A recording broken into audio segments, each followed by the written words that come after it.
तळातून एक मोठी अपडेट येते आहे। शिवसेनेचे आमदार अब्दुल सत्तार हे मुख्यमंत्री फडणवीसांच्या भेटीला पोहोचलेले आहेत। संभाजीनगर आणि जालन्याच्या जागेवरून महायुतीमध्ये तिढा निर्माण झाला होता। नाराज अब्दुल सत्तार यांनी काल उपमुख्यमंत्री एकनाथ शिंदेंची भेट घेऊन आपली खदखद व्यक्त केली होती। जिल्ह्यामध्ये भाजप नेत्यांकडून होणारा त्रास आणि निधी मिळत नसल्याची खंत सत्तार यांनी व्यक्त केली होती।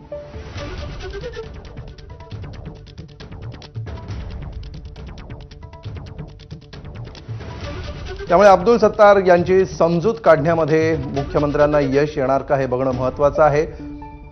आणि अब्दुल सत्तार यांच्या पुत्रानं जी बंडखोरी केलेली आहे ती बंडखोरी क्षमते का हे पुढच्या काही वेळातच आता स्पष्ट होणार आहे। उद्या उमेदवारी अर्ज मागे घेण्याचा अखेरचा दिवस आहे। उद्या दुपारी 3 वाजेपर्यंत अर्ज माघारी घेण्याची मुदत आहे आणि त्याच पार्श्वभूमीवर सत्तार आणि मुख्यमंत्र्यांच्या भेटीत नेमकं काय घडतं याकडे आता सगळ्यांचं लक्ष असेल।